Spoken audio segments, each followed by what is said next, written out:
So when the Jeffrey Epstein files were finally unsealed, man, it was a bombshell. But there was one name on that list that just made everyone's head spin. And trust me, the story behind it is definitely not what you think. Okay, so the headlines exploded, right? Elon Musk is on the Epstein list. But is he? I mean, really? The answer, it turns out, is way more complicated than a simple yes or no. It all comes down to what the documents actually say versus what everyone just assumed they would. All right, so the moment these documents dropped, everybody started digging. And you're scrolling through all these names, and then one just pops out.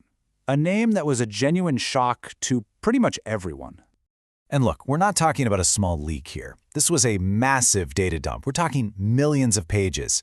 And the names, I mean, you had heads of state, Hollywood A-listers, titans of industry, people like Bill Gates, Jay-Z, Prince Andrew, and then Elon Musk. And here's the kicker, right? Musk was one of the loudest voices screaming to get this list released. So for his name to be on it, that was the twist absolutely nobody saw coming. So at first, the narrative was pretty clear, and honestly, it looked really bad. The early reports were all about these emails between Musk and Epstein, and it looked like they were trying to schedule a meeting. For a lot of people, that was it. Case closed. It felt like proof that Musk had been lying about keeping his distance. But as people started to actually read the documents, not just the headlines, a totally different story started to take shape.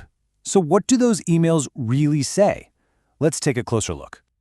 Well, it turns out this was a completely one-sided thing. The emails showed Jeffrey Epstein just relentlessly trying to get a meeting with Musk. I mean, he was so desperate at one point, he even offered to send a helicopter to pick him up. Think about that. This wasn't two guys trying to meet up. This was a chase, and Musk was the one being chased.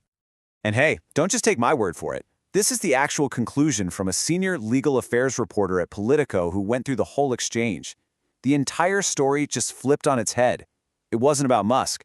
It was about Epstein making, as the reporter put it, a lot of unrequited asks. So unrequited, what does that even mean? Simple. It means not returned. Epstein kept asking, and Musk's side kept giving him polite brush-offs or just nothing. He was always too busy or unavailable. The door was basically closed. So here's the bottom line. The big takeaway from the documents themselves. Despite all the noise about the emails, there is zero physical evidence that Elon Musk ever met Jeffrey Epstein, ever went to one of his parties, or ever stepped foot on that island. The paper trail just dead ends with a bunch of unanswered invitations. Okay, so with this new context floating around, Elon Musk himself decided to weigh in. And what he said? Well, it wasn't damage control. It was more like an I told you so. He basically pointed out that these files confirmed the exact story he'd been telling for years. Think about it. Go all the way back to 2019. Musk said, and I quote, "He tried repeatedly to get me to visit his island. I declined." Now flash forward to today, and what do the unsealed emails show? You guessed it, repeated invitations from Epstein and repeated declines from Musk's side. The story lines up perfectly. And then Musk adds this incredible layer of irony to the whole thing. He reminds everyone, hey, by the way, no one pushed harder than me to get these files released, and I'm glad it finally happened. The guy who wanted the list public ends up on it, only to be cleared by it. Wild. What's more, he said he knew this was going to happen. He said he was well aware that the email correspondence could be misinterpreted and used by detractors to smear my name. And then he added, which it has been. He literally called it. He knew exactly how this would play out. And just to put a final definitive nail in the coffin of any rumors, he said it as plainly as possible. I have never been in any Epstein parties ever. Can't get much clearer than that. Then you had a user on his own platform on X who posted something like, wait, these documents don't incriminate him at all. They exonerate him. And Musk's reply? Just one word, correct. He's directly confirming the public interpretation that these files actually cleared his name. But this is where the story takes a turn. Musk didn't just take the win and walk away. Nope. Now that he was cleared by the very documents he fought to have released, he pivoted. He changed the entire conversation from being about him to being about a much, much bigger issue. Where is the justice for Epstein's accomplices? He started arguing that just releasing a list of names is, well, it's performative. It's a distraction.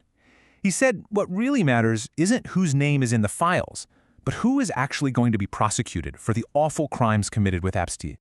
And that brings us to the absolute core of this whole thing, the one burning question that Musk and so many others are now asking. How is it that Ghislaine Maxwell is sitting in prison, but her clients are not? I mean, let's just break it down into simple steps. Step 1. The guy who ran the whole operation, Epstein, gets arrested. Check. Step 2. The woman who helped him, Maxwell, gets arrested. Check.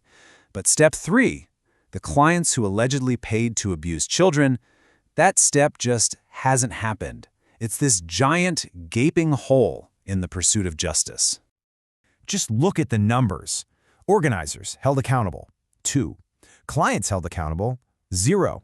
It's a shocking imbalance. It really feels like the entire process of justice just hit a brick wall. And for Musk, this isn't just about the Epstein case anymore. He's raising the stakes. He's saying that if there are no prosecutions that come out of this, then that is proof that our institutions are a sham, that they no longer serve the public good. That's a heavy statement. And his final, powerful message on this really sums it all up. He's turned his own personal story into a public call to action, saying simply, this grave injustice must be addressed. So that's where we are. The files are open, the names are known, the world is watching. But the big question remains, what happens next? Are we going to see real prosecutions, or is this whole thing just going to fade away? Honestly, the answer to that question might just define a whole generation's faith in our justice system.